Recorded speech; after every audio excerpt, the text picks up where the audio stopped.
Fala, torcedor tricolor, sejam bem-vindos a mais um vídeo do canal Professor Tricolor. Eu sou o Professor Tricolor e hoje a gente está aqui para falar um pouquinho sobre a polêmica, né, que vem assolando a mídia desde a semana passada, quando se é falado exclusivamente sobre Palmeiras e aquele que não deve ser nomeado,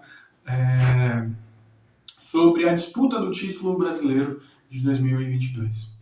E, infelizmente, eu estava pensando muito sobre isso hoje e cheguei a uma conclusão. Na verdade, trouxe alguns pontos para vocês, que são esses que eu coloquei aqui no quadro, de o que faz com que o time seja de fato reconhecido pela grande mídia e comentado a todo instante dentro dela, né?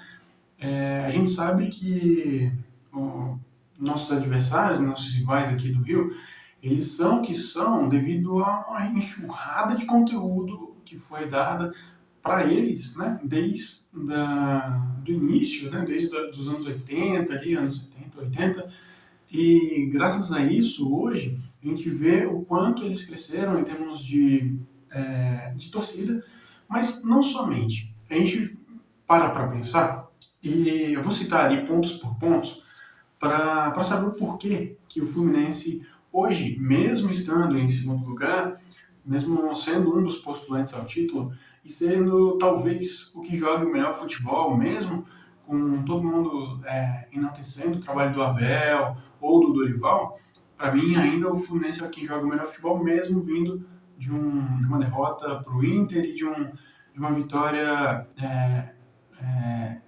firme, né, contra o Coritiba. Bom, vamos lá. Falar um pouquinho sobre a torcida. A torcida do Fluminense esse ano ela tem apoiado demais o time, demais mesmo. Isso tudo graças a um outro ponto que tem ali no quadro também, que eu acredito que vocês já vão acompanhar e já devem imaginar qual é. A torcida, quando viu a montagem do elenco para esse ano, se empolgou com a possibilidade de tentar chegar a fases decisivas da Libertadores e não somente, né, disputar os títulos de fato. E isso alegra o coração do torcedor, isso leva o torcedor para o estádio, e a prova disso é que o Fluminense tem uma média de público muito boa no Campeonato Brasileiro. E não só na Copa do Brasil também, e a tendência é que amanhã, na quarta-feira, contra o Corinthians, a gente lote o estádio de novo, trazendo essa média ainda mais para cima.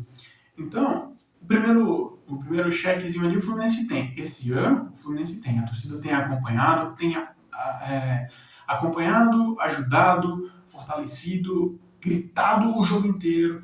Quando está na pior dentro do jogo, a torcida apoia mais para que o time levante. E quantas vezes a gente já viu que o Fluminense se empolgou depois da torcida inflamar na arquibancada. E então, assim, o primeiro cheque ali a gente tem. Vamos para o segundo, que é a questão dos sócios. Esse ano, a gente conseguiu chegar na marca histórica de mais de 60 mil sócios adimplentes no clube, né?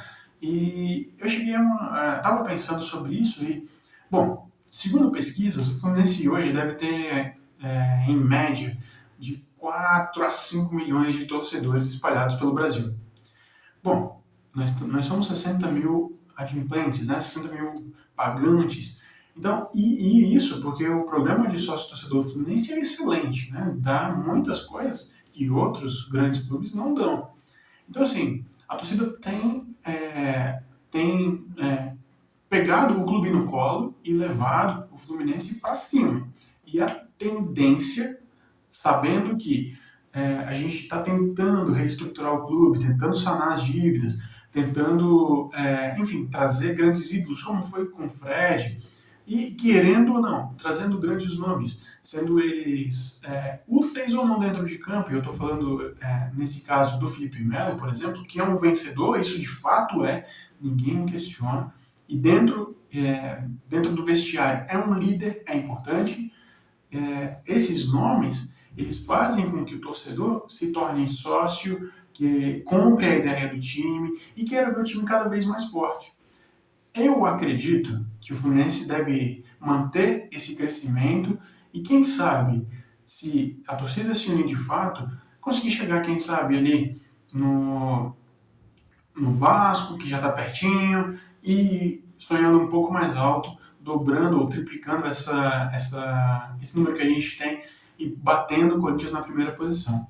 Então, assim, a gente tem que fazer com que a mídia olhe o torcedor do Fluminense como um comprador, como aquele que abraça a causa, que abraça o time e que vai acompanhar. Independente da fase, independente de qualquer crítica, a torcida está lá, está comprando, está apoiando, e isso faz com que, mesmo nos momentos difíceis, a mídia observe o Fluminense e comente, né, sobre a gente. O terceiro ponto é o que eu acabei de falar, sobre a montagem do time. A gente fala muito sobre a questão da evidência, daquele que não deve ser nomeado aqui, e sobre o Palmeiras também, e há pouco tempo sobre o Atlético Mineiro. Bom, são clubes que, querendo ou não, têm um elenco muito, muito, muito forte. Então, você ter jogadores de referência, ter um time de respeito, sempre faz com que tenham assunto a serem ditos sobre esse time. Isso é importante porque, por exemplo, se a gente parar para analisar, o Fluminense em 2008 montou um baita de um time.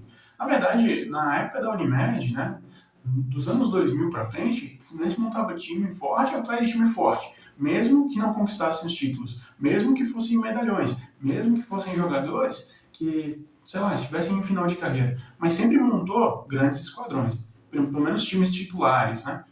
E o que vem se repetindo ano após ano é que tanto o nosso rival, quanto o Palmeiras, quanto o Atlético tem se reforçado, fazendo com que o time seja cada vez melhor e, consequentemente, o foco seja sempre eles. E, enfim, é muito importante você ter um time que chame a atenção, não só dos torcedores, mas de quem vai enfrentá-los, tentando, sei lá, causar medo dentro do adversário. Sabe, caraca, a gente vai pegar o Fluminense, e aí agora? O que a gente vai fazer para barrar esse time, para parar esse time?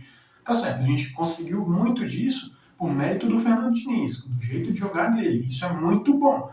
Mas trazendo jogadores de relevância, sei lá, o Marcelo, o Thiago Silva, que são sonhos, e são sonhos possíveis para o torcedor do Fluminense, já faria com que a mídia olhasse para a gente de uma outra forma. Um outro ponto importante são os títulos. E, querendo ou não, uma outra qualidade desses nossos adversários, principalmente desses três, é que eles estão sempre buscando títulos. Podem não ganhar, como aconteceu com o nosso rival no ano passado, que não ganharam nada, gastaram um mundo de dinheiro e não ganharam nada.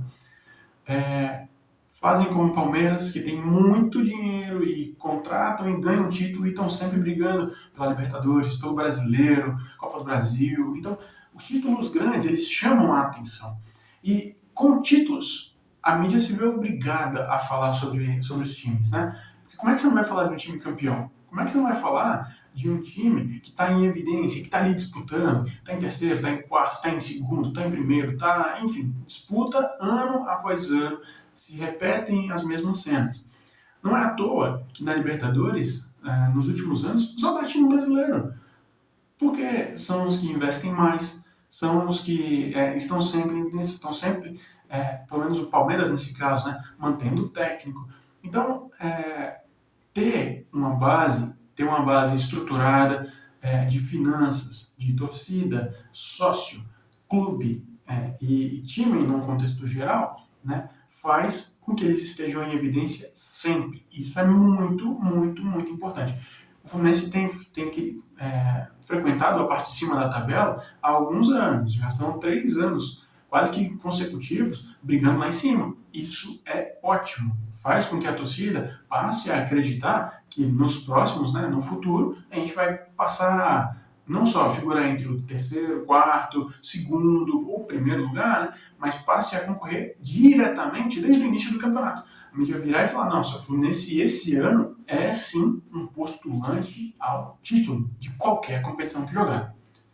E por último, tá ali, e é claro que isso é muito importante, principalmente para a gente que viu o nosso maior ídolo, pelo menos para mim, se aposentar esse ano, é a evidência de um craque. Não, na verdade, quanto mais jogadores de qualidade, melhor. Isso a gente pode ver, por exemplo, com times como o Botafogo, Düsseldorf, por exemplo, que a torcida apoiou, que não ganhou, mas que a torcida apoiou por causa de um ídolo.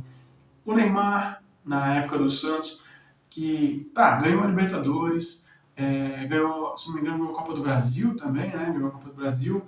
E, tirando isso, tinha um jogador ali que chamava a atenção, não só da mídia, mas dos torcedores e de quem acompanhava o futebol de uma maneira geral.